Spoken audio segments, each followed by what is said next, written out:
За яг хуулийн төслийг үзэл баримтлалын хувьд л дэмжиж байгаа. Гэхдээ боловсролын яамны байр суурь одоо сайтын тайлбарыг сонсохлоор ер нь хийж байгаа энэ чинь болж байгаа нэгэнд эхэлсэн явж байгаа зүйл гэдэг. Тэгэхээр энэ хуулийн дээр одоо тусгасан зохицуулалт нь тэр боцлын ерхий хуулинд байгаа одоо зохицуултаас юуг шинээр нэмээд юуг өөрчилж байгаа гэдэг ялгааг нь бас тодруулж бас харах хэрэгтэй юм байна.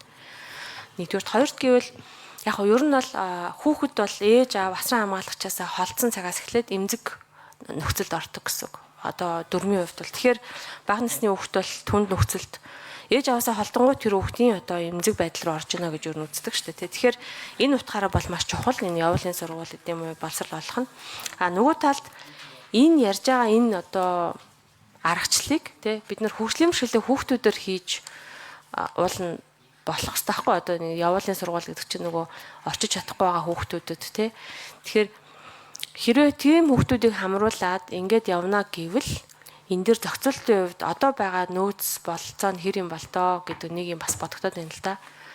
Тэгэхээр яг нь үг хэлж байгаа учраас бид нараас жоохон олон талаас нь эргцүүлж нөгөө шийдвэр гаргахгүй бол заримдаа ингээд хуулинд нь байгаа мөртлөө яг тэрийг хэрэгжүүлэх журам нь ч юм уу дагалдах зохицуултанд тусгаагүй олон зүйл залтууд ингээд байхгүй болохоор гişүүд тэрийг ахаад хууль гэж өргөн бариад ингээд нэг за тэг яг тэр нь хэрэгжүүлэх гээд ингээд нөгөө тухайн салбарынхаа бүтц рүү орохоор байж идэг ч юм уу нэг ийм асуудал байгаад байдаг ийм ажиглагдсан. Тэгэхээр тэрэн шиг ийм давхардал болох уу гэдэг нэг ийм болгоомжлол бас байгаад байна. Захин сургуулийн хичээлийн хөтөлбөрүүдийг харсан вебсайтн дээр мэдлээ дээр байгаа хичээлүүдийг харсан. Бага ангийн хөтөлбөрүүд бол ерөөхдөө нэлийн одоо оруулчихсан доор нь хадмалтай ингээд юм хийгээ явж л байгаа юм лээ.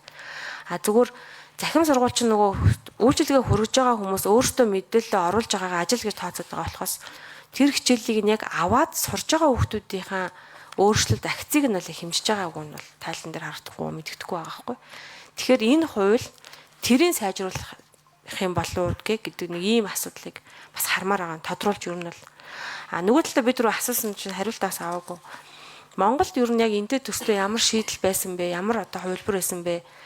Тэр чинь нэг юм эхлүүлэх бас нэг хөрс баймар байгаа байхгүй. Тэгэхээр орон нутагт хөдөө орон нутагт зарим нэг шийдлүүд бас байгаа л байгаа. Тэр гадаадын сургуульд онлайнаар суралцахаас эхлүүлээд ялангуяа хөгжлийн бэрхшээлтэй хүүхдтэй эцэг эхийн хувьд бол хүүхдүүдээ гэртээ бас боломжоор сургаж байгаа туршлага байгаад байна л да. Заавал орон нутаг гэхгүйгээр.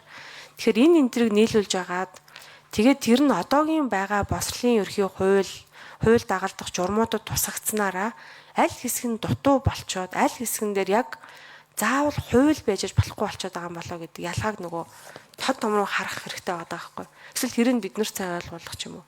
Тэгжээж бас явах хэрэгтэй. Хэрэг үнэхээр нэрээ тийм хоосон зай байна. Энэ хуулиар яг энийг нөхнөө гэж байгаа бол болж байна. Тэгвэл ажлын хэсэгт нь ороод ажиллахад ч бас бэлэн байна гэж л. За, дүгрийн эргэлэх шүүхлээ.